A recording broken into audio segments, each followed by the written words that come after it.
This episode is brought to you by our presenting sponsor, Payzant Building Products.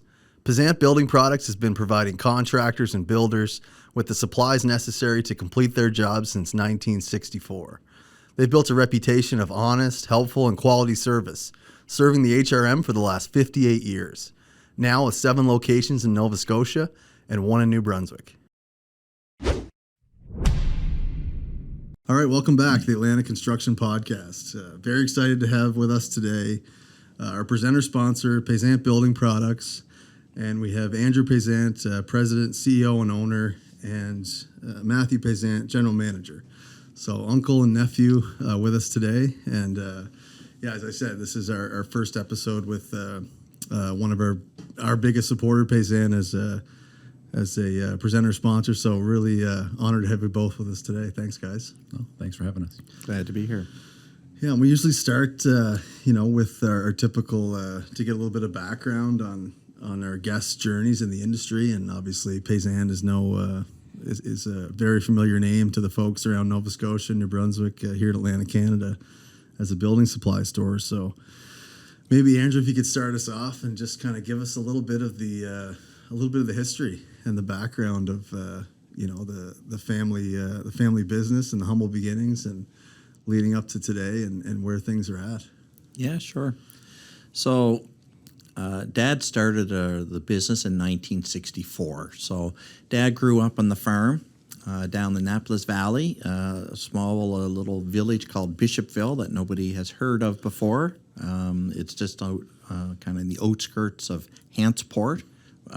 Which most people or a lot of people know where Hantsport is.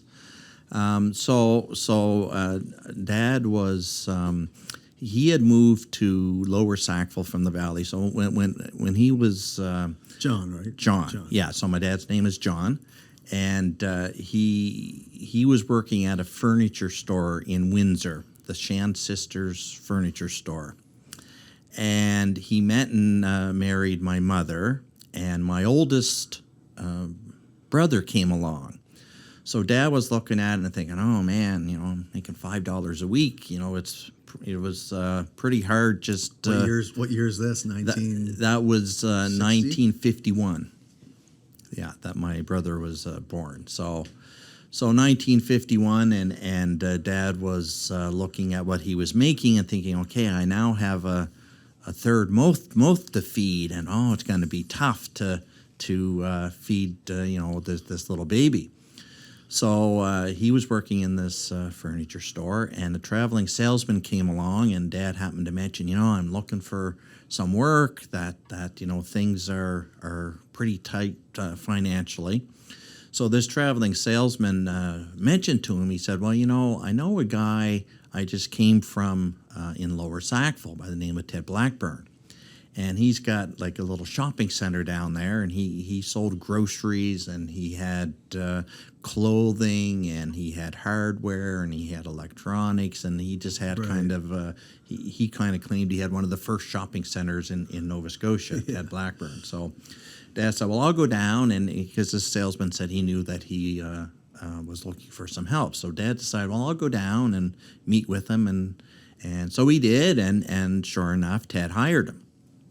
So he moved to Sackville in 1952 and started working for Ted B. Blackburn Limited. And any of the older folks from Sackville would probably be familiar with Ted. Sure.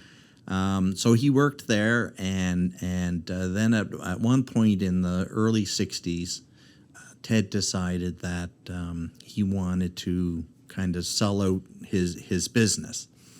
And he had a couple of children, but they weren't interested in the business. So and there was a couple of other managers in this Ted Blackburn Limited. So Dad was manager at that point of the building supply part and hardware store part of Ted Blackburn. There's another gentleman owned or managed the grocery store division. Another guy managed the soft goods, the clothing, and so on. So Dad met with Ted and agreed that he would purchase just the kind of the building supply section. Another gentleman decided that he would take the grocery store division, and Ted just kind of closed down the rest. Right.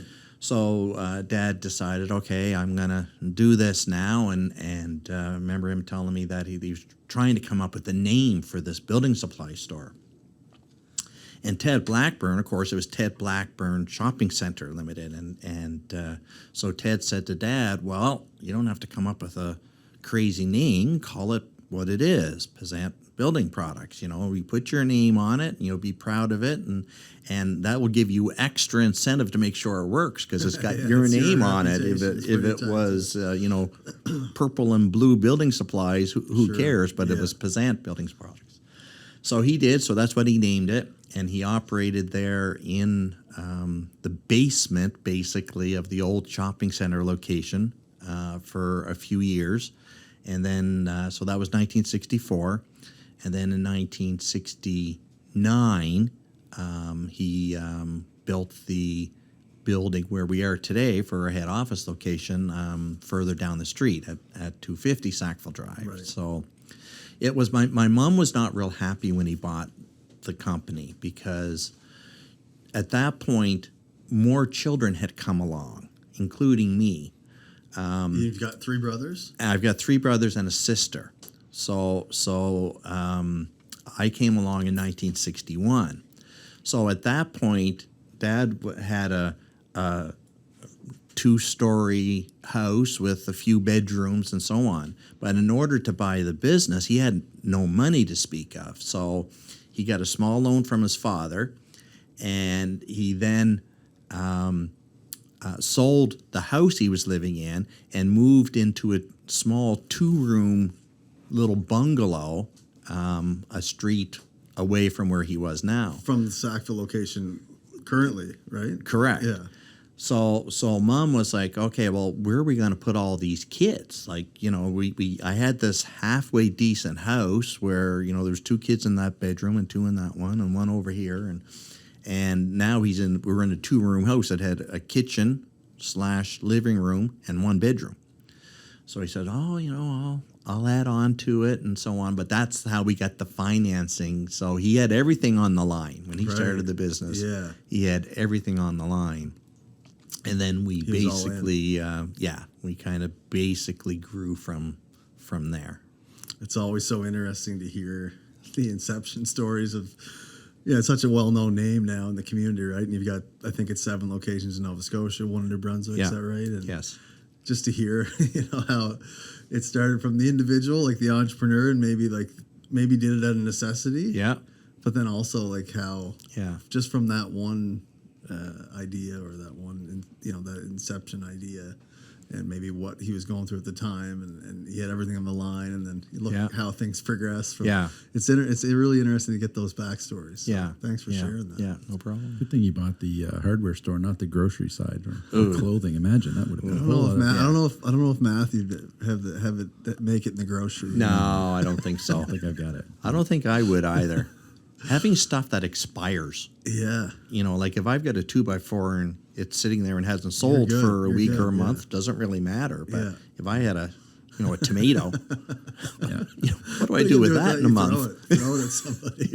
I guess. Yeah, I could do that. What about yourself, Matthew? Tell us a little bit about how you ended up involved and a little bit about your journey arriving where you are today. Yeah, well, as Andrew mentioned, family business. So my dad is the middle child, I guess, so Andrew's older brother.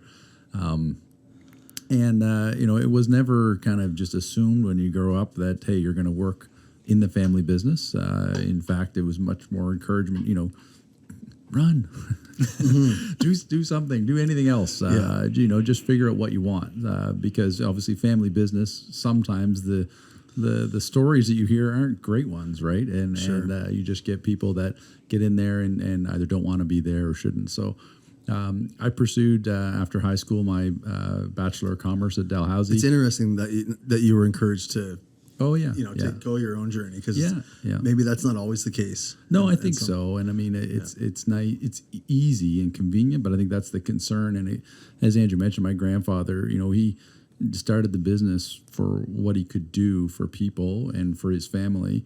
and always knew that the business was a means to provide, but it wasn't, for the family. I'm sure he was thankful that his sons worked in it, but at the same time, it needed to be for the business. So I pursued my Bachelor of Commerce, and actually had Here in Halifax? In Halifax, yeah. St. Mary's or Dow? Dalhousie, yeah. So I had some work terms, and I actually was working for a food service company. So prior to that, my part-time I'll take job, back what I said earlier then. yeah, well see, the food service business didn't last though. It wasn't my calling, because when I worked just part-time job, it was Wilson's gas station. And I loved the gas station. I loved helping people in those busy days and just running out to the pumps and everything like that. I used to do that too as a kid. Yeah. It was really, really good. But when I got into my work after university, I was in an office, and no disrespect to marketing, but I was in a marketing department, and I realized I don't love what I'm doing. And ironically, I missed the gas station. You were front-facing all the people. I was missing that customer interaction. That was the piece. So I thought, geez, in a year and a half, I've gained all this wisdom and experience. So I backpedaled to Andrew's office and says, listen, I've got a proposal for you. I could do wonderful things for the business. And then he hired me, put me on the order desk. So the rest is history. I don't think he listened to my proposal of all the wonderful things I could do. He's like, just get some experience, get to work. Yeah. So Andrew, you've been involved since '76, right? So you've got 46 years in. I do. Is that right? I do. So you were 15 then. I think he counts it from day one, though. So 61 years. Okay. Well, Pretty much born it. Pretty much. Right out of the womb. Yeah. So again, I was 3 when Dad bought the business. 58. So I certainly did, although I started getting my first paycheck in 1976. I still have a copy of the first pay stub. I was getting $2.50 an hour, and I was so proud of that, and I kept that and laminated and set it aside. So I was 15 at the time, and started out in the yard. And my first job, the first few weeks that I was there, was sweeping the gravel off the asphalt. That was my job. And back then we had a lot more gravel than asphalt, so it was like a never-ending job keeping the parking lot swept up. So that was my beginning, and I spent part-time, because obviously I was still in school, and I spent the first couple of winters on Saturdays. We weren't open Sundays back then. But on Saturdays, I was out in the yard, and I was serving customers. And once I turned 16, I was driving the truck and delivering to consumers' homes. For health and safety reasons, we want to talk about all the work experience in those early years. No, because there was some. Keep it under the rug. I've heard some of the different times. Yeah, I've heard some of those delivery stories. Yeah. Better left unsaid. Yeah. We'll leave that for another kind of podcast, perhaps. For sure. Yeah. So, and then Dad only ever gave me one promotion in all the years that I was there. And one day he came to me in the summer, and he said, I think it's time for you to move inside. You've been out in the yard long enough now, and I must have proven myself or something. So he said, you should move inside and start working on the customer service counter. And, we didn't have much. Actually, we didn't have any kind of training or anything in those days. It was just kind of you're thrown to the wolves, and there you are. You're on the counter, start serving customers. So and for me, that's great, because that's the way I learned the best anyway. Is you read about it in a book. Just get immersed in it. Just get immersed in it, and go for it. So then in the early '80s, I went to Mount Allison, and as Matthew said, Dad, while it was a family business, he never put any pressure on any of us to work in the business. It's do what you want to do. And when I was graduated high school and was thinking about what I wanted to do, it wasn't this. I wasn't really sure what I wanted to do. So when I went to Mount A, the first year I actually just took a Bachelor of Arts program, because it's like, not sure what I want to do. But as part of that, I took a couple economics courses and a business course, and it's like, oh, I actually kind of enjoy this. So I switched to the commerce program. And then, of course, the summer months wasn't just July and August like it was in high school. It was May through August. And I discovered I really enjoy this. So I decided after university, I actually left university after 3 years. So it's a 4-year program. I left after 3, mainly because to some degree, there was 2 influences. One was I was taking courses, and it's like, these courses don't make any sense. There were credits. They were needed. They were as part of the credits, and it's system. like, what they were teaching was not the business that I saw, that I had already been immersed in. It's like, this is, I don't know what they're training us to be, but it's nothing to do with real business. Maybe if I went to work for IBM or somewhere, the courses were applicable. It's much different today. But it just didn't make any sense. So, plus I had met my now wife.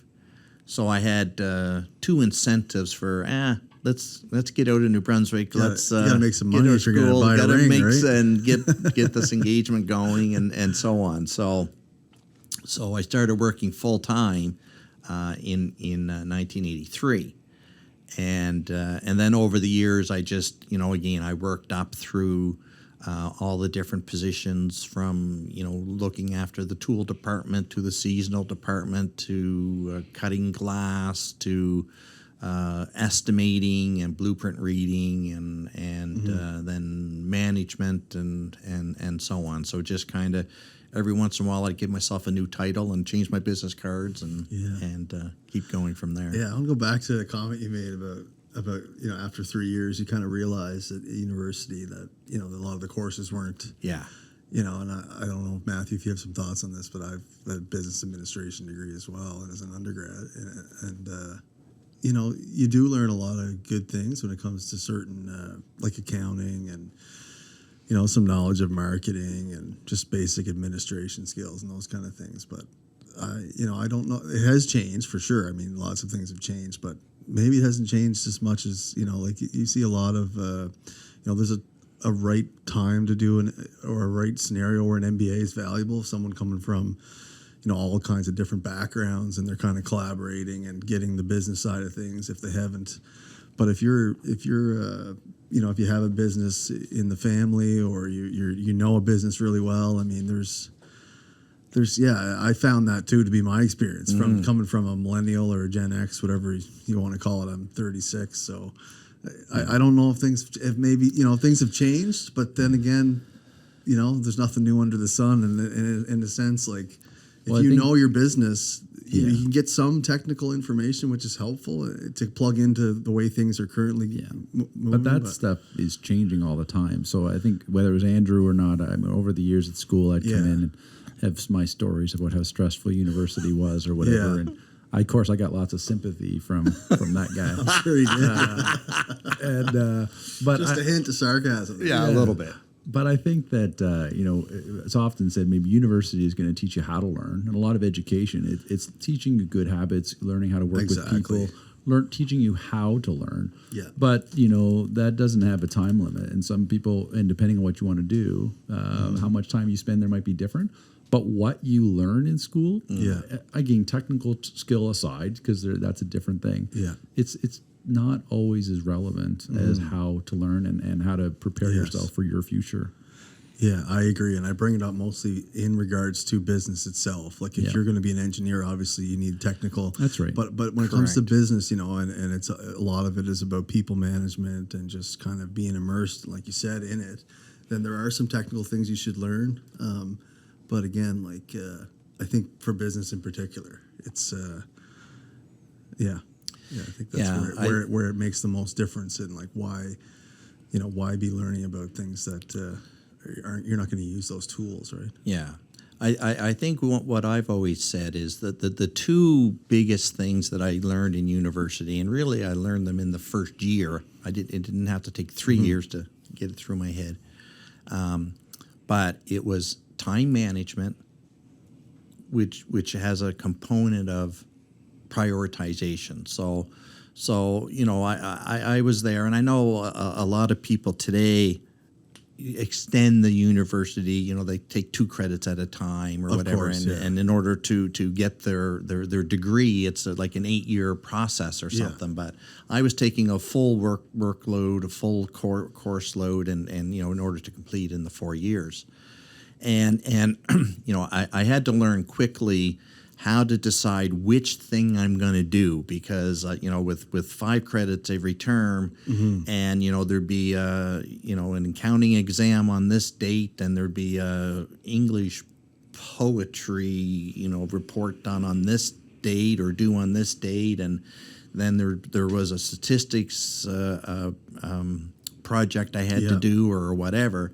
And it's like, okay, well, there aren't enough hours in the day to do all of them. So which ones am I going to do? Which ones are the most important? So you learn those critical thinking skills. And I learned those critical thinking skills. So even though I probably have never used Stats 1 or Stats 2 or Calc or anything like that since, the learning how to decide what was most important and planning my days and my weeks in advance so I could get it all done was very valuable. But after I got that, I remember one of the things that kind of put me over the edge is one of the courses I was taking. They decided that they were going to, the professor, and he had this textbook, and it was about how lumber was sold in Nova Scotia. And single thing that they said was wrong. And it's like, I knew it was wrong. And it got me thinking, well, I wonder how much other stuff they're teaching me that's totally wrong. Yeah. Because they were talking about, you get the logs. I think it was from like the 1920s or something. You float them down the river, and you do this and you do that. And it's like, that's not the way it works.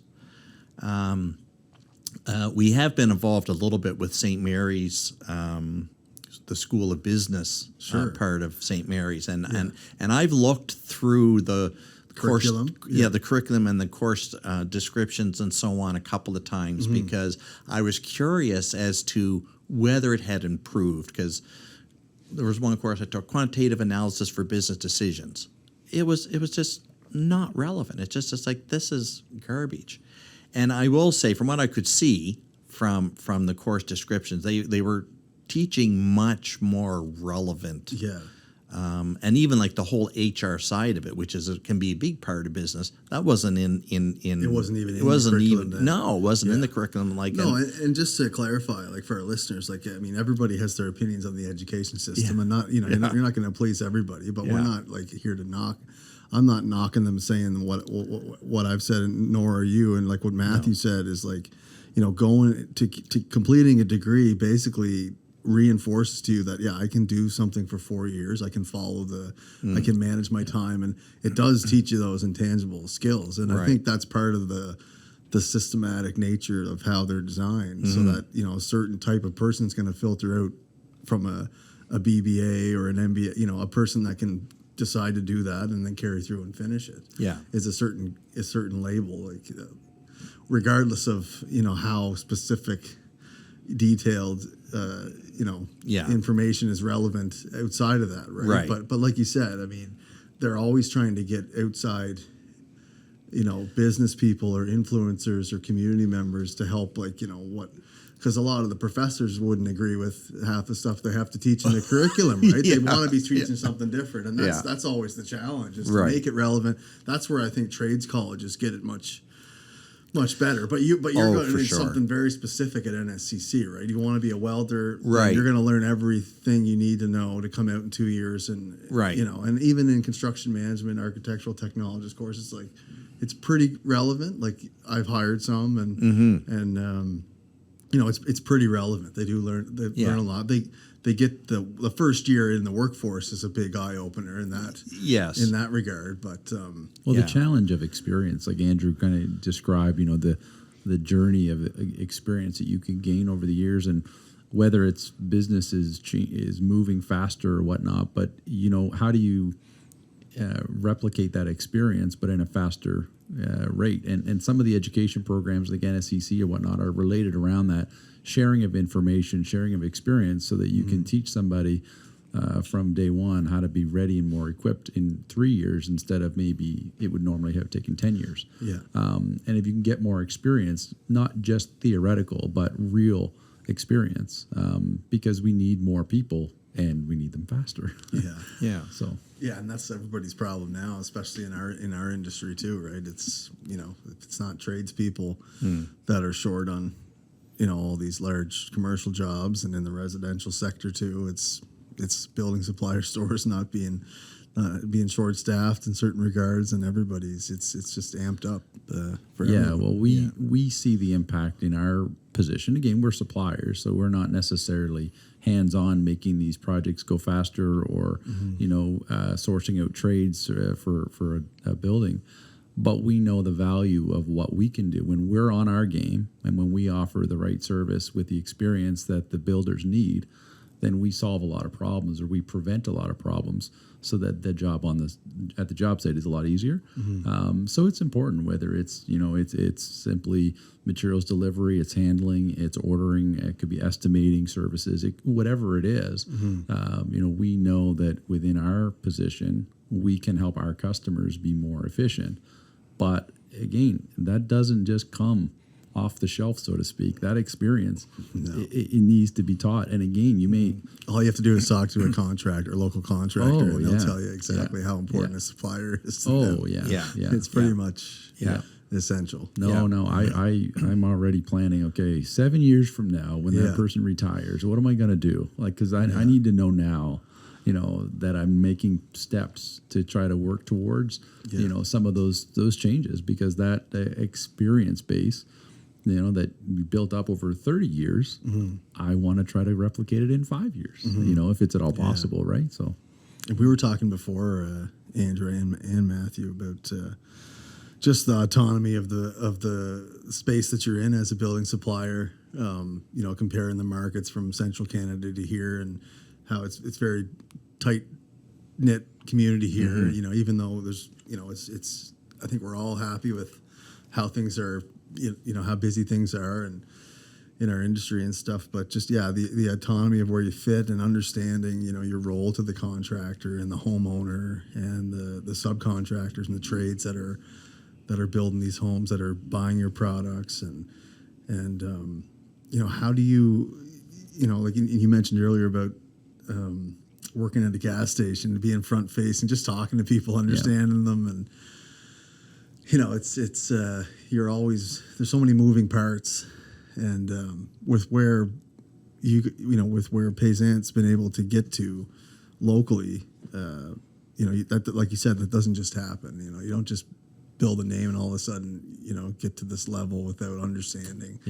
And a contractor who likes to deal with you guys, or who tries you for the first time and then they've been dealing with you for the last 10 years. I mean, there's a reason for that, right?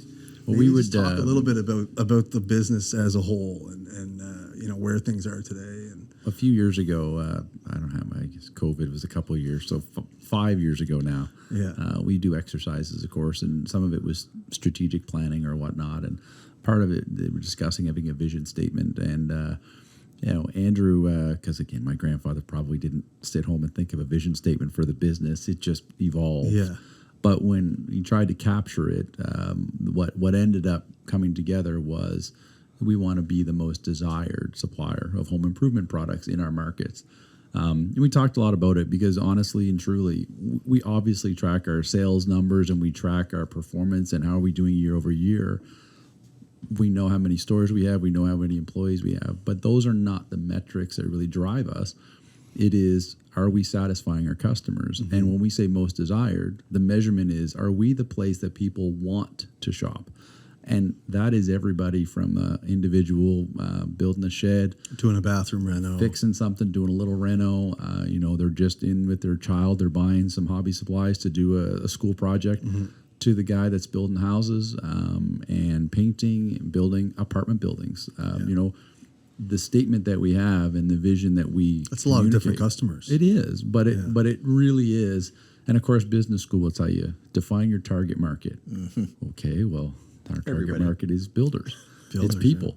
Okay, we'll narrow that down. Well, human beings. Human beings, right? So it really does drive our behaviors, and again, it works all across the board in all of our stores. Obviously, we have different teams that focus more specifically on different areas, which allows us to be successful in different market segments. But I think that vision statement truly, again, permeates everywhere, and it allows our people to be focused on the right things. And it genuinely is the customer every single time. We've got some guys in our delivery team. And I'm going to tell you, delivery logistics are not always easy. They're not always fun. No. And from me being in the sales side of things, sometimes you're always at odds. But I can tell you the passion and enthusiasm that some of our delivery drivers have for doing their part of the job well. Yeah. Because they see the value of what they do. Like, hey, I'm going to be able to deliver this material. I want to get it done right. I want to get it done quick. I want to get it done right for the customer. So again, that vision statement has permeated all areas, and I think it helps drive success.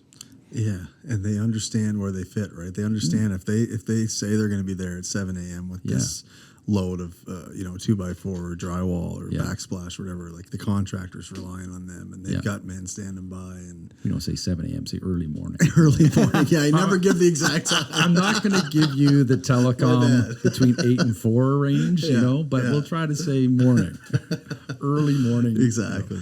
But no, you're right. Yeah. Yeah, I think one thing that sets us apart from pretty much all of our major competition is we are a big business now, but we're still a small family business.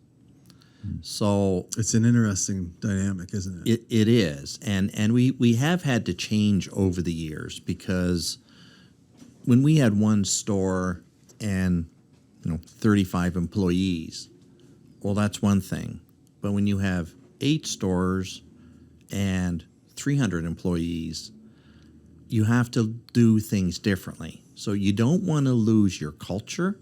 You don't want to lose what makes you successful, but there's some elements that you have to put in place, some checks and balances to ensure things are operating at the peak level. So I imagine, as the president and CEO for the last 20 years, with the help of Matthew and the management, like that's a big thing for you to manage while you're growing. You need the right systems. You need to have control over the right things, and to provide the same service and not double the revenue, but decrease the service, keep the culture. Right. These are the things that the management and CEO are constantly. You have to see it before it happens. Those things aren't just going to happen themselves, right? A lot of calculated decisions. There's a lot of big picture thinking that has to go into it, and keeping on top of, well, what is the next thing? Like what do we have to do in 5 years' time? Yeah, and having the local ownership, the local decision making there that are in every day. Does set us apart. So we are able to. We're still small enough that we can make decisions quickly and act quickly, and that's been a big part of the reason for our success. We're big, but we're not this big massive ship that takes forever to turn direction.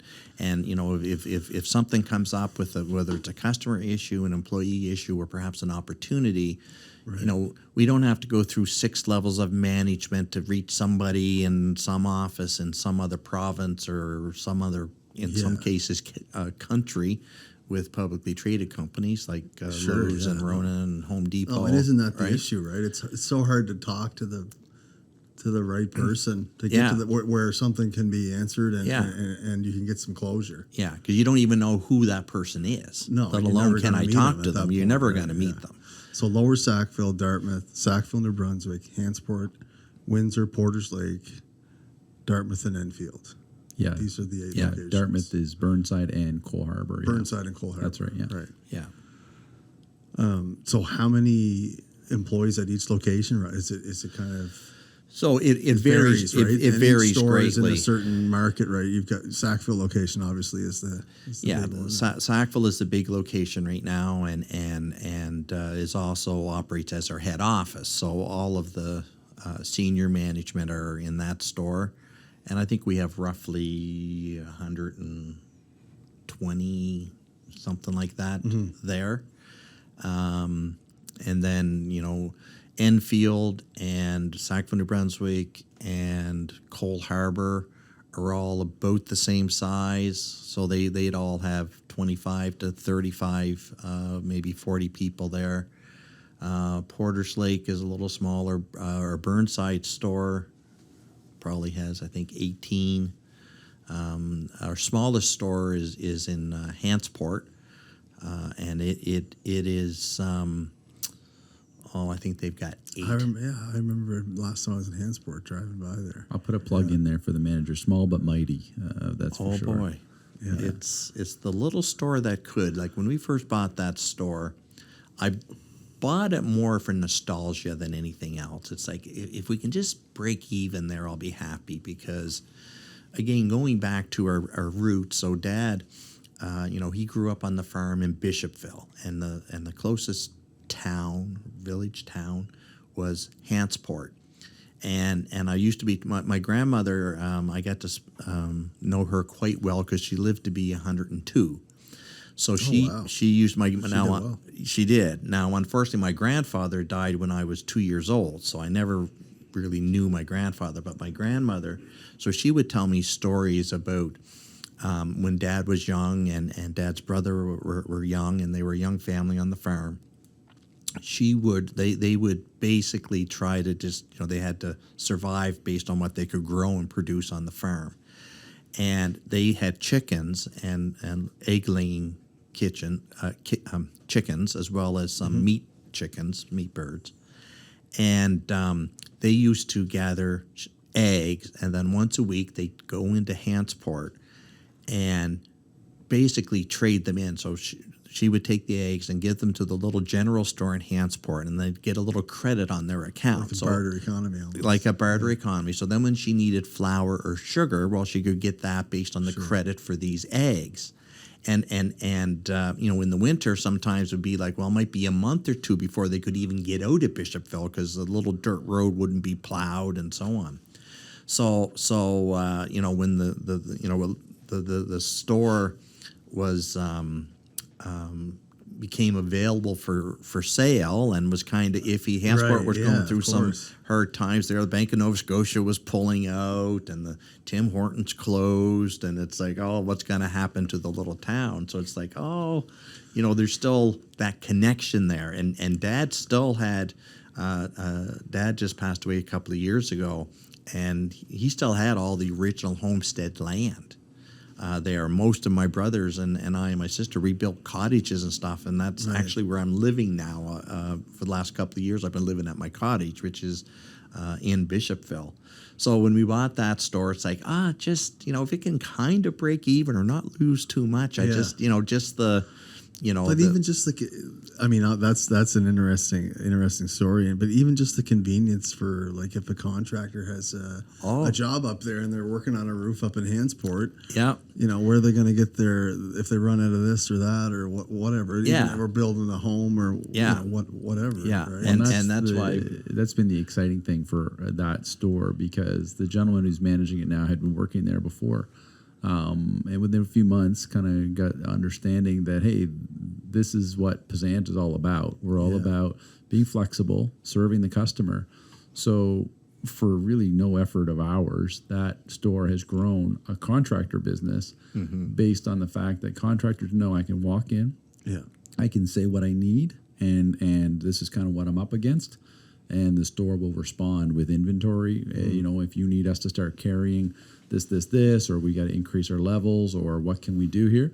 Everything short of just buying a boom truck, because those take 14 months to get, I guess. But we respond and react. So the stories over the last year of growth in that store has been based on the local connection, somebody who says, I know the community, I know the people, I'm listening to the contractors when they walk in, and we respond in kind with what inventory can we add, what services do you need, what people do you need, what resources can I tap into, because again, we share our resources between all of our stores. So it's not just relying on that one store's expertise. You have the power or resource of the whole group. So it's been a really interesting experience over the last year. Well, and we've owned the store since, was it 3 years you've owned it? 4. 4 years, wow. But that last year, again, once COVID was passed and everything, just really see that growth. And it's all about listening and being responsive. Yeah, it makes me think, like there's so many different facets to your business. Like you have your contractors, and I can relate to a certain perspective, from being a former contractor and dealing with certain suppliers, and just how big a deal it is to be able to call that person who's in charge of that region, your sales managers, and who not just understand the business from a contractor standpoint and the logistics and timelines and stuff, but actually know the materials. And, that takes years to get experience, right? And I'm thinking I'm thinking of one individual. I'll mention his name. We can cut it out because I know you have all kinds of great employees, but I know Ryan's family, who's involved with Atlantic Construction Podcast Media, and knows Grant at your store. And just, I mentioned his name because I know, a lot of people you'll hear his name come up, and people know that he just knows his stuff, right? And he knows the materials, he knows the logistics, he knows so many different. And for a contractor to have that, he's got to have the trust level, and that's just one side of it. And then you have your whole, your wholesale end, and your whole kind of fleet that's working together to make things available. So a lot of different moving parts. But I guess, could you speak to how important it is to have those people in place that people have that trust level and that experience level, and can be able to kind of come through with to the contractors, like how big a part of your business that is. Really. And I think most businesses are this way, whether they realize it or not, but it's all about having the right people. And on the contractor side of it, really what it is we need, or what they need and what they want, and I think we do a reasonably good job of providing, is knowledgeable salespeople that make their job easier. So they want somebody that they can talk to, that they knows what they're doing. They're not going to steer them down the wrong road, and they're going to say, I need this product, or I need this solution. I'm looking for this, and know that they can just leave it with them and go on with their next problem that they have to solve, knowing that this one is now looked after. They don't have to go back. They know that they don't have to follow up again the next day. They don't have to question whether it's done right or whatever. They know that, okay, that's done. I can move on to my next thing now. And having people that are knowledgeable and understand the process and able to do that, and it really doesn't matter how much they have to do. Our guys have to, and gals, because we get some very, very capable ladies in the business as well. But our people, they might be scrambling in the background to get all the information they need and make sure it happens. But it's kind of like the dock, like on the surface. We're just doing our thing. We're supplying the product. They don't. The contractor doesn't necessarily have to see the scrambling behind the scenes to get it. The iceberg 90% under the Yeah. So I like through COVID, so many of our contractors, the biggest question that they usually had was lead times, and are you going to be able to supply me? Are you going to be able to supply us? And our response was always yes, and we always did. They didn't necessarily know the amount of work that was happening behind the scenes to make sure we could do that, and that's fine. They don't need to know that. All they need to know is that we were able to get them the products that they needed when they needed it, and so it didn't hold their projects up. Yeah. I think that flow of good people, and it's supported by good people. And I think that's the thing I've heard elsewhere is that, I really like that person, but they can't make stuff happen. But at our company, you got good people at the front line and they make a commitment, and then there's good people that are on the next in line to make sure there's inventory to support it, and then it gets received, it gets shipped out. To the point of somebody months earlier or years earlier decided we need to order a new truck, or we need to make sure that we're on the cutting edge. What is the business going to need next year to support the growth in the city? What are we going to need over the next 5 years to support the growth? Yeah.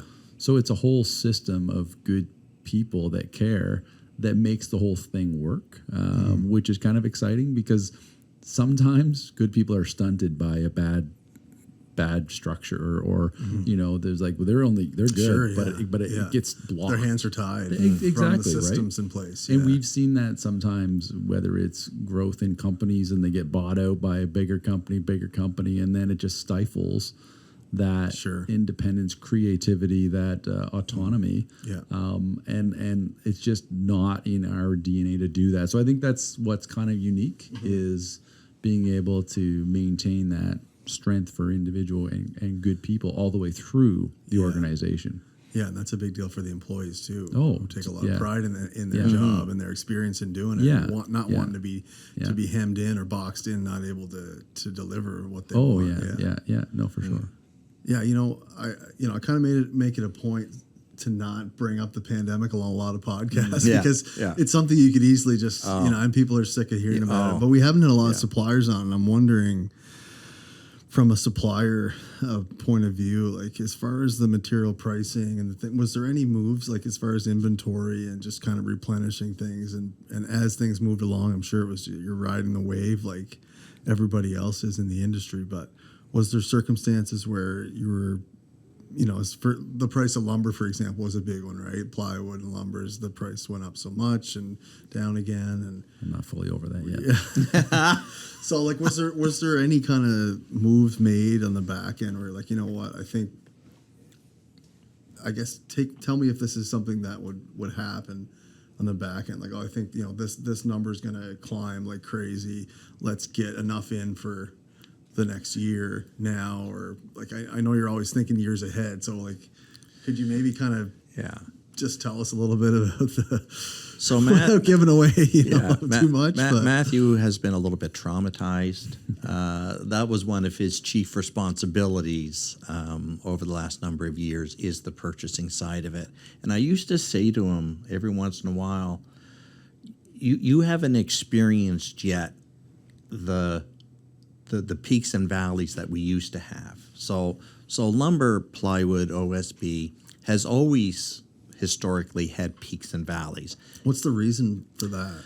The nature of the product itself? It's so multiple tangled mess of variables, because it's everything from the spruce budworm is killing forests, to the price of fuel for trucks, to lumber mills burning down, to hurricanes in Florida, there's just so many elements that can potentially affect the price of lumber and OSB and plywood. It's nice to hear this from you, because you do hear people kind of speculate, well, this is why and that's why, but it's nice to hear someone, this is a big impact on your business, and it's just a slew of unrelated it is variables. So many different variables that sometimes don't on the surface even make sense that it had this effect. It's like that saying, like, nobody knows if a stock's going to go up or down or sideways. Or I've had many conversations over the last couple of years where I even intentionally said, all right, I'm going to park emotion, and I want to talk logically. And I'd have a conversation, whether it's with a broker or a wholesaler, other colleagues, and just say, okay, what do we think, like logically? And you come right back full circle to, don't know. If we had a crystal ball, we wouldn't be doing this. The generic comment. If you could see the future. So logic doesn't solve it. Emotion certainly doesn't help it. And as you said, the factors, and I think they only get more complex as the world gets smaller and information gets shared so much quicker. the complexity of trying to figure out markets. And Atlantic Canada, we're proud of it. We love it. It's exciting. We don't drive the market. No. So what feels like a boom or maybe a bust or whatever here, that is the other part. It's not really driving the market. We're kind of responding to whatever happens elsewhere. And again, it happens fast now. So Yeah, it happens. It happens daily, right? Like the price changes daily. Now we don't change our prices daily, but if we went to buy a trailer load of OSB, we went to buy a trailer load of 2x4 studs or 2x6 studs, and we priced it this morning. Well, this afternoon, the price is probably going to be different. Could be So higher, could be like, lower. oh but shit! I wish it's I would just- have waited till next week to replenish. Well, that the whole- happens many times. happens all the time. Many, but many, then the many reverse times. would happen too, right? And the Of course. reverse Yeah. happens. That's and part of your business. It's just part of the business. Yeah. And yes, during the pandemic, it reached kind of crazy levels for a period of time. Then it dropped, so it went up very fast. Mm-hmm. It went down faster than anything I've seen before. So poor Matthew was, we were selling lumber, certain sizes and types of lumber for 15 to 20% under our cost. I'd said at the community ball fields behind our store in Sackville, my kids were in Little League Baseball. And I remember a couple years ago sitting there in the ball field, and I'm probably crying during a ball game. People are probably wondering, what's this guy upset for? I was like, it's not the game. I'm just looking at price all of these lumber. piles of lumber. Looking at all that losing lumber. money as the game goes on. Oh, Yeah. what a feeling, though, right? Yeah. I mean, just Well, Yeah. you'd literally see a truck go out and know that truck make a grown leaving man cry. Yeah. is costing you money. But to the point of strategy, we are intent on having the material. That's job number one. We've got to have it to sell it. We're not going to run out. Do we try to make as best a decision as we can within the market and within reasonable restraints? Yeah. So we can buy a little bit more, but with the lack of certainty, those are, you're rolling the dice and gambling. So we try to partner with our customers, identify what is your need so that job number one doesn't fail. We don't run out. Job number two is trying to be at the best and most competitive price that we can.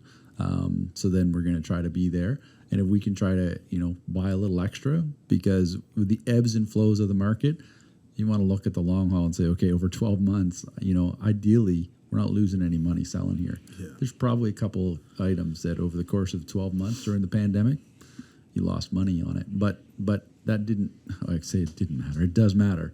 But we have to be there. So it's been an interesting experience. Yeah, and I think it is a nice perspective, I think, for our listeners. Even just that material in general, as far as the lumber, but then you think about fixtures and plumbing and tiles and there was and some bathroom items, vanities and there's a couple of items that I remember. I laughed. It's like people that say they have a baby and the baby's like 22 months. I'm like, no, okay, you got to start saying 2 years. Like that baby's not 22 months old anymore. With lead times, they'd say 100 or 58 weeks. Like, all right, you cannot say or 192 day just lead tell time. me it's 1 year. It's 6 months, right? Yeah. Like, let's get on with it. Yeah. So some of these lead times, it was just ridiculous. But I could show a newsletter where again a lead time was 187 days. Yeah. A year and a half ago, and now it's 17 days. Mm-hmm. So you had to adjust your planning for those lead time changes. At some point, it rocketed up to 187 days, and you need to plan for that. And another time, if you don't pay attention, it's not 187 days anymore. It's 17. So now you can be more nimble. Now you can be responsive. So you had to kind of keep your eyes out there as to what's happening. Oh yeah, I mean it sounds like just a constant monitoring of a lot of different for so many different products, right? I mean it's We had to get very good at suggesting alternatives. So it used to be, like with garage doors, well, we'd have one main supplier and, we'd have some inventory of this product and, this is kind of the garage door brand that we would promote and so on. But because of the supply issues, we had to get very good at we had to widen our selection of product.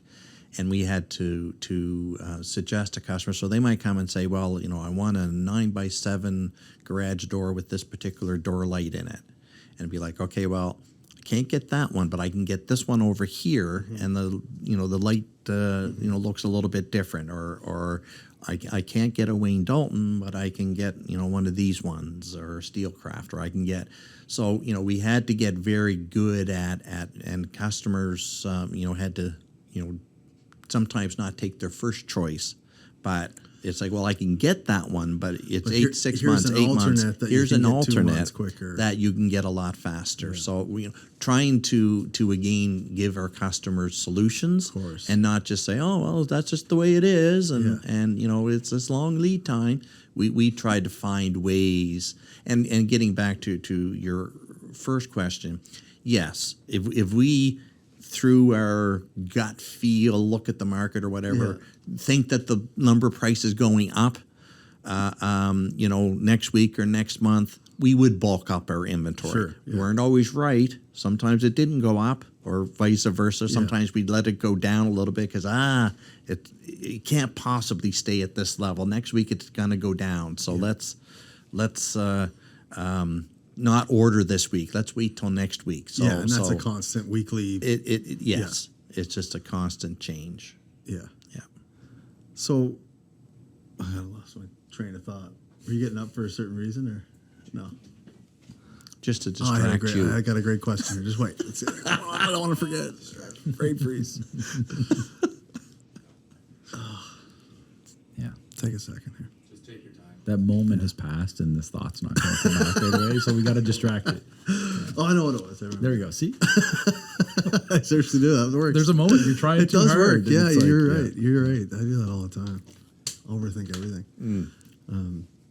So how much of your business revenue is, say, residential, contractor based, or building, homeowner based, and then commercial, and kind of what's the direction that you're kind of heading in the future, and is that you're kind of changing that structure? Or?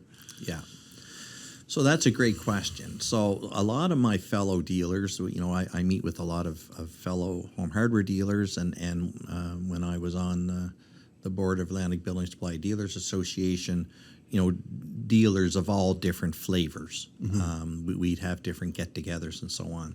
And most dealers kind of break their business up into like retail and contractor, and that's their two divisions. We've always done it with 6 different customer types. So retail's pretty easy. It's just the guy that is he could be getting some paint for his basement bedroom that he's building, or a few pieces of 2x4 to build in his back deck or whatever. So there's retail. Then there's what we term small contractor, and small contractor for us is basically it has nothing to do really with their volume in dollars or the size of the purchase, but it's the type of contracting that they do. So that's primarily the renovation type contractor. So they're not really building new homes, but it's deck builders, it's renovation guys, shed builders, fence builders, all that kind of a thing. Then we have what we call large contractors, and that's primarily the larger multiple new home builders that might be doing 30 homes a year, or 50 homes a year, or 100 homes a year, or 200 homes a year. Yeah, and these residential contractors, these guys are serious contractors. They're doing more work than some of the commercial guys. Yeah. Oh, no question. Absolutely no question. Major. Yeah. Then we'd have our owner builder, and our owner builder is Mr. and Mrs. Smith. They've got a lot somewhere, and they're kind of almost acting as their own general. They've got a lot, they're picking out their own plumbing and electrical, and they're hiring an electrician, and they're getting a guy to maybe frame it, and then they're looking after the roofing. So it's kind of the owner builder. They come in with their set of plans. Yeah. And want an estimate, it's their dream home. You could compare that to a developer on the commercial end, kind of similar thing. Right. Yeah. Right. Then we've got our installed sales, which is, again, consumers that, want to buy the product but have us install it for them. And it can be anything from, a kitchen to a bathroom to maybe a deck or something like that. And you're subbing out these installs to your contractors who are clients already. That's right, yeah. So we sub it out to our existing contractor base. Then we have the commercial contractor. And that's we call it the ICI, or Industrial Commercial Institutional side of the business. And that's a side of the business that we never used to do. We never really used to do any amount of commercial. Yeah, so when did that change? That changed about 20 years ago. So again, Dad, he was all about the residential, the retail customer and the small contractor and the contractor building home and the owner builder, because back then there was a whole lot more owner builders than there are today. Like today, just with a lack of lots keeps a lot of these guys, because they can't find they did want to build a house. So unless they're out in the country somewhere, if they want to buy a lot in one of the existing subdivisions, a lot of times there's just no lots available because the home builders tend to buy them up. So the owner builder was a much bigger part of the business. But about 20 years ago, we started focusing a little bit more on the commercial side of the business. And I think it was for two reasons. One is initially we were kind of pulled into it because some of our existing customers started getting involved in the bigger projects. And the other thing is right. Some of your existing customers maybe took on a couple jobs where they needed just crazy volumes. And that's right. Yeah, so they took that leap, and you took it with them. And we took it with them. So we followed along. I had always had a cap. And originally it was just mentally, but then I actually had it in paper form where I had said that I don't want that to be more than 15% of my overall business. Because with these 6 different revenue streams? With the commercial. Oh. So commercial in particular. Yeah, because those 6 streams all added up are 100% of the business. But I didn't want the commercial part of the business to be more than 15%. And is that because it could have became just the whole focus all of a sudden? Correct. It was the volume potential. There's always the old expression is don't forget who brought you to the dance. Yeah. So the reason we had been successful is, the local contractors that are building homes and our retail customers. I didn't want to lose focus on them. So one of the reasons that we break it up into those 6 different customer class and we track it daily, weekly, monthly, is because each one of those types of customers require a different level of service from us. And like Matthew said, if you go to business school, they might say, well, pick who your customer is. Don't try to be all things to all people. Well, in home improvement and building materials, we feel that we can be. And we track it very carefully because, again, the commercial contractor and what he's looking for and what he needs from us in the way of service and material is totally different than what the large contractor wants, which can be totally different from what the small contractor wants. A lot of the times the small contractor, he's actually swinging a hammer. And he has a small crew. That's right. Whereas most of the large contractors, it's all crews. They've got crews. You can't build 100 houses yourself, with a hammer. Yeah. So what they need from us, the type of services, the type of inventory, the speed of delivery, the type of trucks, and so on is very, very different. Mm-hmm. And with the commercial projects, the large apartment buildings, they can use up a lot of resources for a period of time, and then it just ends. So, a contractor, he might build 50 houses a year, or 50 houses this year. Next year, maybe it's 55. And then the year after that, maybe it's 45. So the business is there, and it goes up and down a little bit. Yeah. But a lot of the developers, if they're building a building, and it's a 20-story, 150-unit building, that might take 2 years to build. But then when it's done, he might not do another building for 2 years. or by the time it gets to the material that we want. So, you've got your trucks and your people and your resources, in order to service that contractor. Right. But then all of a sudden it's not there. And then all of a sudden 2 years later, it's back again. So it's very, very hard to maintain a level of customer service to them without having it negatively affect your other customers. But then over the last 20 years, a couple of things have happened. One is, as we've gotten larger, I think we have one of the largest, if not the largest, delivery fleet. We've got For commercial. for total. all, yeah. So we've got over 60 trucks,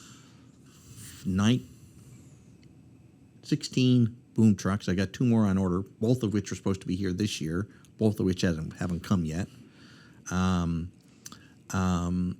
But over the last 20 years, if you went to CMHC and looked at the stats and said, okay, in Metro Halifax, how many of the housing starts were single-family homes?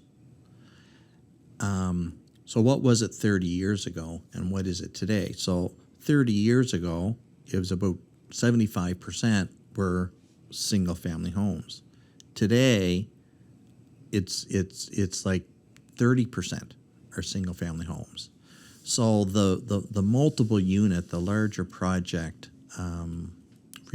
buildings are becoming a much bigger part of housing. Yeah, the multi-unit residential stuff, which some people kind of classify as commercial, which is technically it's not, but if it's 100 unit, right? Technically, it's not, because commercial. You're looking at a shopping mall, university or campus, or a hospital, exactly. or whatever. Yeah, but if you look at it's still the same volume of a project to supply for you and for the contractor as it is for a lot of these commercial projects. Absolutely, right? Now, it might be wood framed as opposed to structural steel, right? But it's still, and even the structural steel, and that's the other thing. I used to look at it, again 25 years ago, and say, that building, it's all concrete and steel, and I don't sell concrete, I don't sell structural steel. But if you look at the buildings that we're supplying now in those multiple story buildings, we sell drywall, we sell insulation, we sell interior doors, we sell steel studs, we sell balcony railings, we sell flooring. So there is a lot of product that we do sell to those projects now. So we've got our delivery fleet, we've got our people and so on now that I've taken the 15% cap off.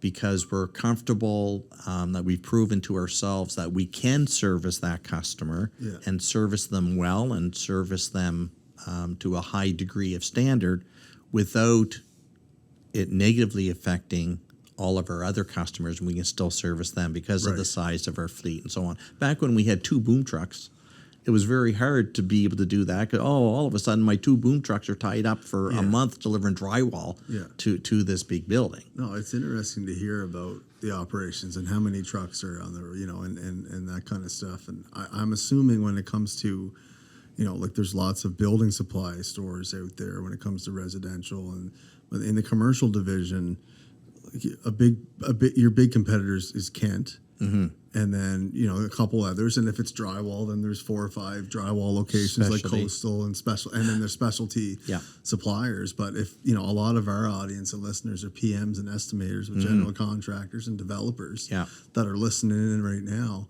and having considered Payzant for their railings and their lumber and even commercial drywall. Like, a lot of guys are dealing with Coastal and Kent and whatnot, but they could be tuning in to this and hear, why not get a price from Payzant for that 100 unit that's going up in, somewhere in Nova Scotia, right? Yeah, for sure. That has been one of our focuses of the last couple of years is supplying that business, and we've got some very, very good people, very knowledgeable people that are able to help these guys that are doing the larger projects, and that have, like say, the commercial drywall with the shaft liner and the glass rock and all the rest of it, right? So steel studs, etc. So Yeah, we've, in addition to customer service, I think over the years been very diligent at building good vendor relationships.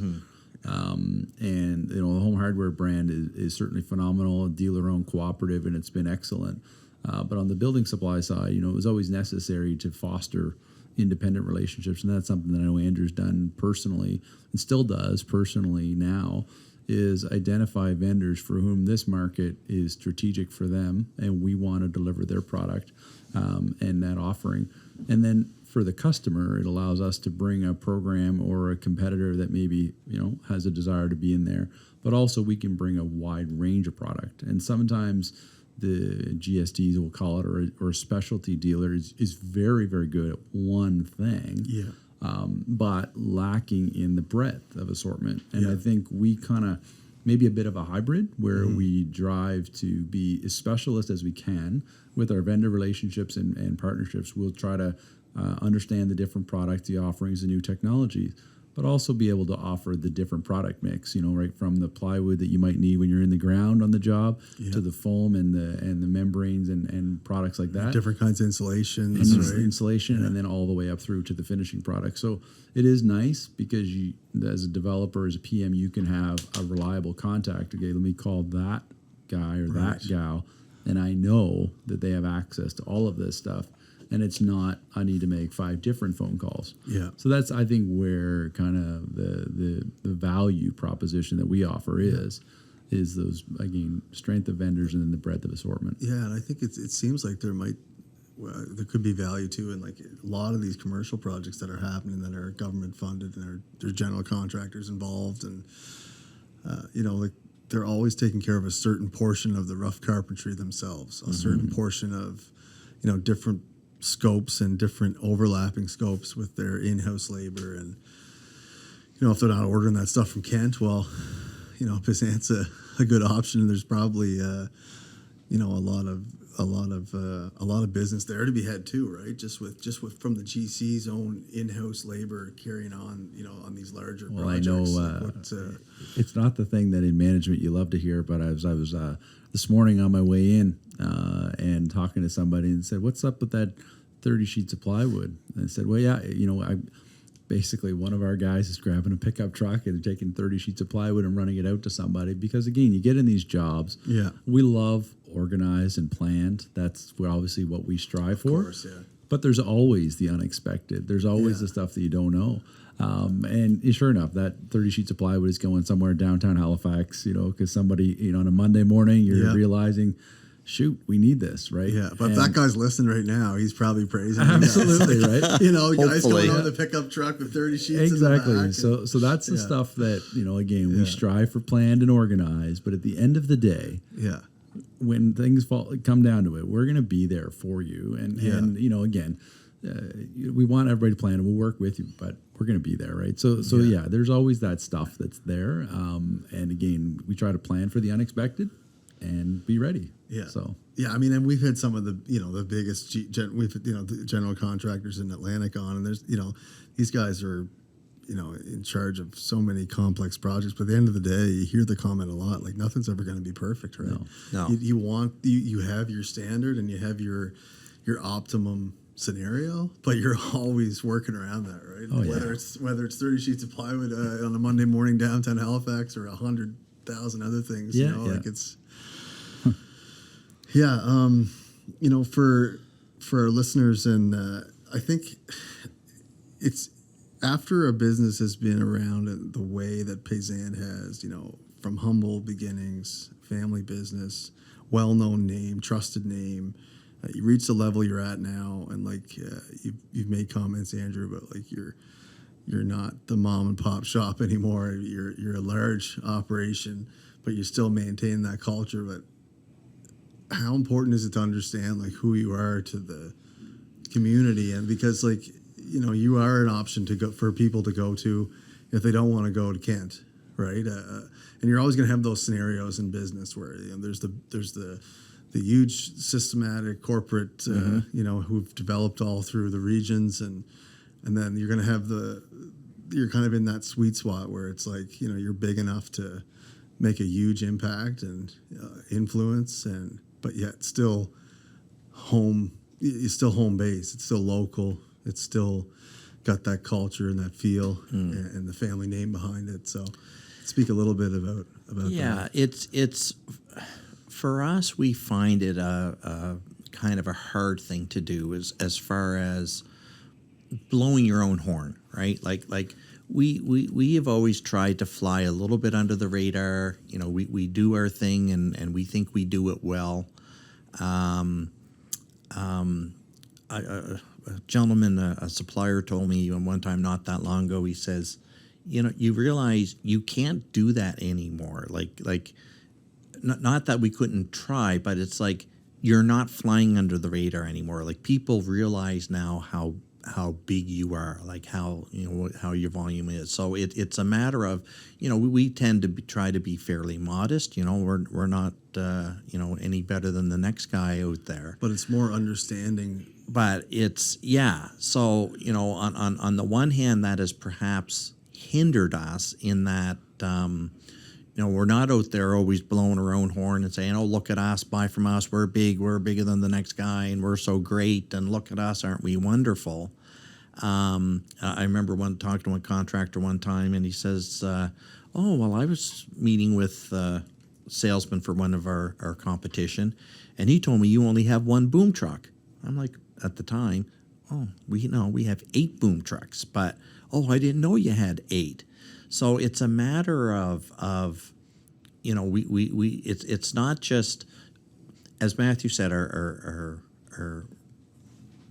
vision is to be the most desired. So we want to do everything such that customers want to shop with us. Sometimes, like, we've got the odd supplier that I almost hold my nose when I go and buy from them, but it's like I don't have any choice but to buy from. So we want customers to want and enjoy doing business with us. But we are of a size now that we don't have to play second fiddle to Kent. And sometimes people think, "Oh, well, Kent are the big guys." Well, if you look at it, so I remember Dad said one time that short of maybe getting into business on day one, his best business decision was joining Home Hardware in 1971. And Home Hardware's been around since the 60s. Since actually 1964, kind of ironically, the same year that Dad started his business, Home Hardware started in Ontario. So Home Hardware now has close to 1,100 stores across the country. They're a multi-billion-dollar a year company. Mm-hmm. So Home Hardware, and when we purchase through Home Hardware. So when we're buying plumbing, when we're buying electrical, we're buying roof shingles, we're buying drywall, or we're buying lumber, we're using a Home Hardware purchase order number. So our volume gets added to the other 1,100 stores in the country. So if you look at the buying power that we have and the influence we have with suppliers, it's vastly, vastly greater than Kent. Kent have 50 stores in Atlantic Canada. So I don't personally, I only have 8, but Home Hardware stores, there's 1,100 of them from coast to coast. Right. So Home Hardware have a distribution center in Debert, Nova Scotia that, I don't know, it's 1 million square feet or something. It's got 60,000 different items. And you can go on the website and you can pick everything from a toaster oven to a wood stove to a bathtub to so that's a one of those shower. Massive buildings in Debert that's it is back in the in the business park in the trees there. It's somewhere. hidden in the back. Yeah.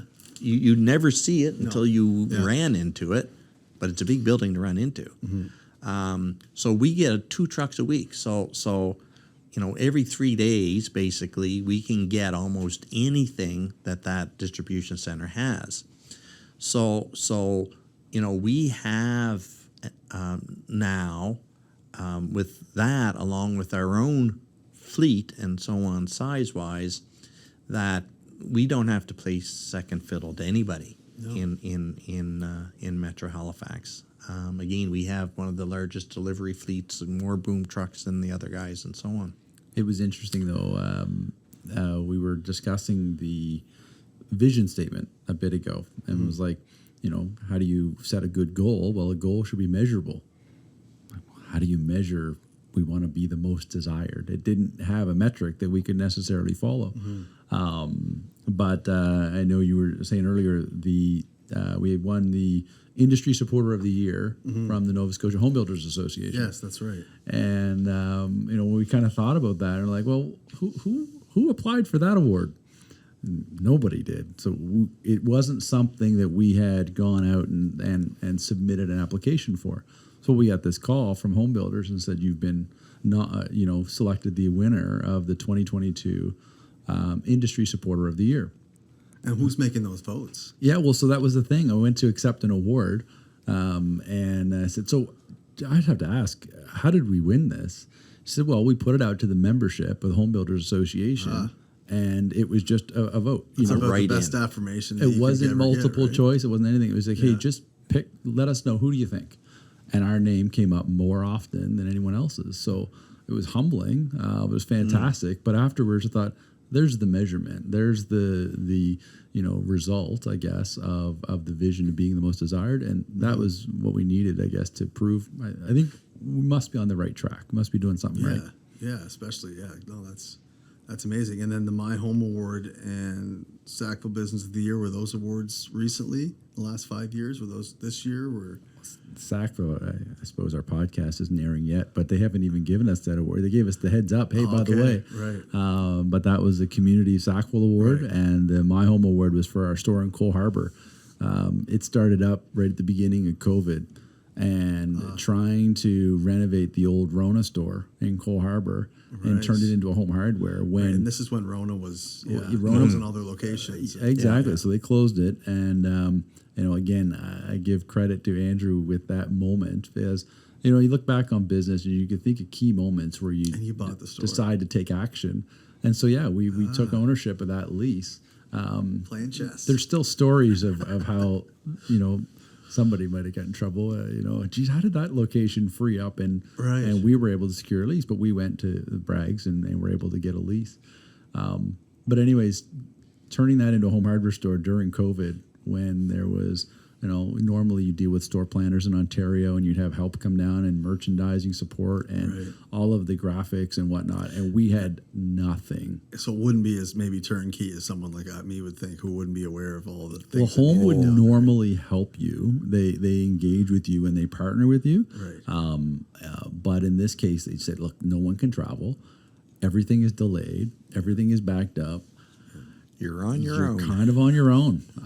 And so kudos to our team that really took that, empty shell of a store, because when we got there, the wires were pulled and everything was gone. So, anyways, turned it over. So that was the award, was for a good first year. I think the community of Cole Harbour is fantastic. That store, when the Rona closed, there was a lot of concern because we need a local hardware store. Central location. And again, I like that some of our stores are the local hardware store. Yeah. We have that aspect. We have our other aspect. We've got everything, but local hardware store, it's still in that DNA. And that's what Cole Harbour really is. Yeah. So we got to mention the fulfillment center, the new big news on for you guys. Fulfillment center. Can we tell our listeners about this kind of things and what it means for operations, what it means for growth, where it's going to take. So one thing that I do, I take it upon myself in my role, is to always be looking to the future, always looking at where we need to be, what do we need to do today to be prepared to fulfill the needs 5 years, 10 years down the road. And I do that several ways. I keep a very close eye on our industry outside of Atlantic Canada, because oftentimes trends in the industry, products in the industry, the way things are done will be developed oftentimes stateside first, and then it will move to Canada, but usually in central Canada, maybe western Canada, before it reaches Atlantic Canada. So I keep pretty close watch on the industry, so I can be prepared and be at the leading edge of what we need to do. So one of the things that I came to realize over the last few years is that our existing facilities were getting more than maxed out. So it's it's great to have very strong growth, which we have had over the number of years, but it does create some logistical and operational issues and concerns. So in order to further our opportunities for the future, as well as to better handle the existing, I've been looking for some land, so a piece of property. And so we did locate a property that we bought last year in Fall River.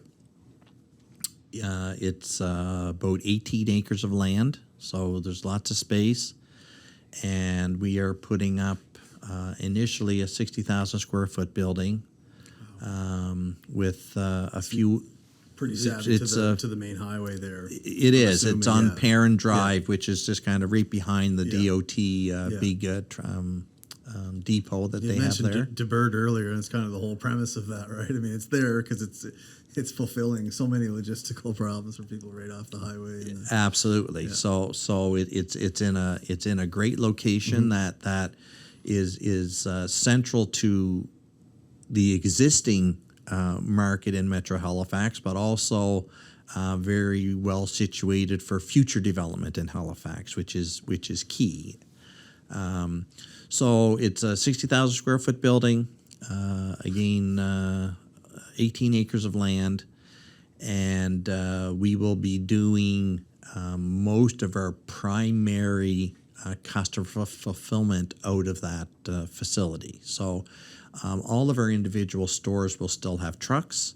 So right from here to New Brunswick to Windsor to Hantsport, Coal Harbour, Porters Lake, etc., will all still have their own trucks that will do deliveries. But our primary fleet will all be centered out in our Fall River Fulfillment Center. Right. And that provides us with one location that we can just be a lot more efficient with our trucking resources. We will be more efficient. We'll have more space that we'll be able to store more product inside. Because again, one of the things we learned with COVID is the importance of having depth of inventory. So I think we did an awesome job with what we had over the last couple of years, but it certainly would have been handy to have space to have a deeper inventory that we could be a little bit less hand-to-mouth, like we had been over the last couple of years. So centralizing your fleets and logistics kind of at this new fulfillment center and still having trucks at the locations, is it kind of like the commercial side, the large contractors, is that kind of the focus of the fulfillment center? Or so the fulfillment center will be for all customer types. Right. The reason we will still have local trucks at the local stores is more I gotta have this right now. I forgot to order it. Yeah. As Matthew was saying a little while ago, while we would love all our customers to know. I forgot the milk. Right. And eggs. And we'd like them to not forget the milk and eggs. Yeah. However, life happens, and all of a sudden, I need 10 more bundles of roof shingles, or I forgot to order my insulation yesterday. I really need it out there. So we don't want to be in the situation where, everything's out in the fulfillment center and all our trucks are there and we can't get it to you. So we will leave some vehicles, some trucks at each of our sites so that we can do the local deliveries, the quick emergency deliveries. And in some cases, like certainly with our New Brunswick store, we're not shipping products to contractors in New Brunswick from this fulfillment center. So our New Brunswick store will remain really mostly unchanged from it, but our other 7 stores will all have the major project stuff that will be delivered from there. If somebody's just building a deck or that type of thing, that would remain at the local stores. Yeah. So 60,000 square feet. I think success in business is probably about timing, and for most It's a big of the, milestone, right? yeah, Oh, it is. Most of the years, Andrew we'd go to say, well, I don't have space, and he'd say, let's go for a walk. And I think he learned this from his father. He'd go for a walk, and the famous 3 words that everybody in warehousing and management hated was snug it up. Snug things You up. can snug it up. Yeah. There's enough space. You can find this, move this over here. But a couple of years ago, I think he started going, well, you might have a point. We're snugged She up might to the be limit. as snug as a bug in a rug, as they say. We might need to make some more space. So I think the timing is right. We're excited about this new fulfillment center. It's going to be excellent. And we're, again, I think obviously the growth in the city for the next few years, next decade is going to be significant. This positions us. It's good news for a lot of people. Serve our customers better, because our facilities would sometimes in the last little bit have limited that and put a cap on it and say, look, we're committed to doing everything well, so we might have to say no to that. Well, this will allow us to say yes. I'm excited for it. Wow.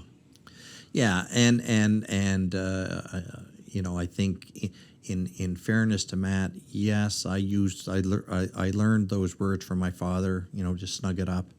I use them, but we were already leasing a 15,000 square foot building in Burnside for our window division, and that was a move again that we made a couple of years ago when some of the other local competition were kind of closing things down. And we made the strategic decision that, hey, we have an opportunity here to capture quite a bit more window and door business. Right. But we're not.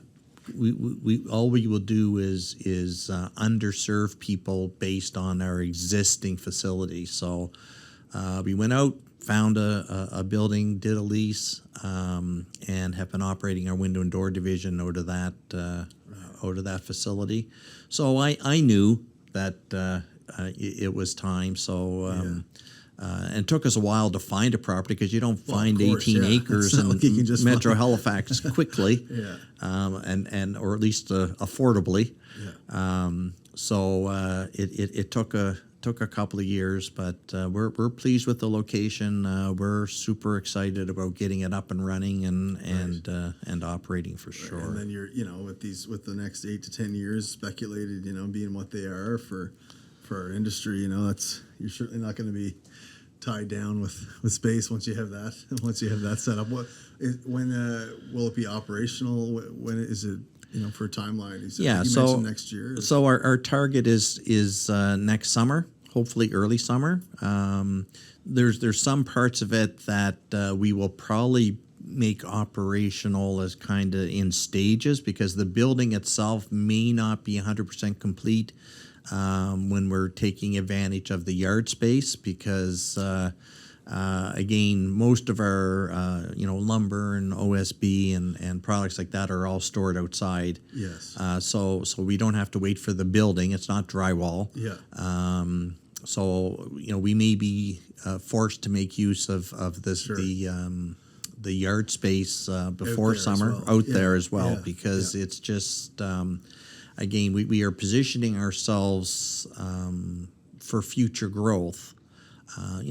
There's rumblings out there. Oh, things are slowing down a little bit. The interest rates this and the economy that. But my view is it's there's too much underlying demand there that some of the craziness, some of the peak has come off, but the next 10 years are going to be very strong. Yeah. Yeah, and so this is obviously a weather-tight warehouse built fulfillment center. Is it a controlled environment as far as heat, like for the supplies? It is, and we debated a little bit on how much of it is going to be heated. It's a lot of space to heat. It's a lot of space to heat. Most of our warehouse buildings traditionally have not been heated. Other than, we had a small heated area for the drywall compounds and that type of thing. You can't keep a trailer load of compound outside or in an unheated warehouse. But we decided we wanted to build in as much future proofing as we could because as we go forward, we will certainly be looking at doing some in-house parts of the business that maybe we haven't been doing before. We want to have a little bit more control over our own destiny in some areas. So we decided, no, well, let's insulate it and heat the entire building, and that will give us a lot of flexibility for what we do down the road in the future. Yep. Well, thanks. I want to thank you guys so much for Andrew and Matthew for doing this podcast with us today. No Any final thoughts or anything we didn't touch on that you want to mention as far as? Well, between the two of us, we could talk for another 6 hours or so. I know we could, yeah. And I'm just looking at the time and realize you guys probably have places to be. We do. Yeah. Things to do, places to go. But no, we appreciate being here. I think my final thought is I love this industry. I love the people in it. I love the importance that it is to, we all have to live somewhere, right? We all live in, I've always said, we don't sell houses, we sell homes. We sell building products for homes. Everybody needs four walls and a roof, right? Yeah. So, we're in a good industry. It's somewhat of a recession-proof industry, as we saw with COVID, when a lot of other industries, certainly suffered. Ours was not one that suffered. So I've been doing it my entire life, and I enjoy the industry, and I appreciate the opportunity we've had to talk today. Yeah.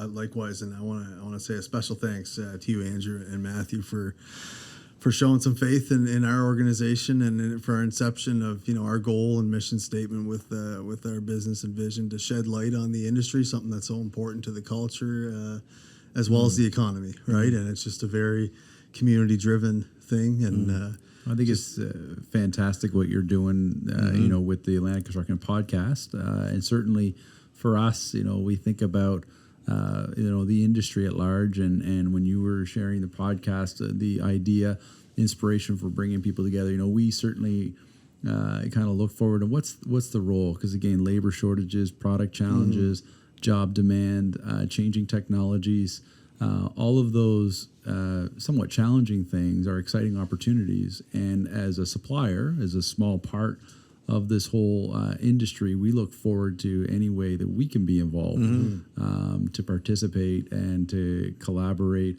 and just help overall make this industry continue to thrive. So we appreciate this opportunity. Yeah, and again, it's our first episode with a sponsor and our one and main presenter sponsor at that. So for showing faith in what we're doing, and for our listeners, Payzant is a big reason why we're able to continue to do this and have this ongoing conversation of so many different players and shedding light on the industry in so many different regards, and hopefully, have an impact and just bring some positive growth to a lot of different people as we grow. So again, it's a special episode and lots of great stories, and awesome to hear all about Payzant, and the future looks bright. So thanks again. Thank you. This episode is brought to you by Cook Insurance, your trusted insurance broker in Atlantic, Canada for 50 years. Insurance is complex, and the Cook team focuses on delivering comprehensive solutions for your construction needs, including builder's risk, wrap-up liability, performance bonds, and project-specific construction. A Navicord partner since 2020, Cook is one of the largest construction brokers in Canada and offers national strength with a local touch. Whatever your insurance needs are, Cook has you covered. We would like to take this time to thank a longtime sponsor of our media platform, FCA Surety. The brokers at FCA Surety are experts in all surety bonding categories and provide unparalleled service during the bonding process.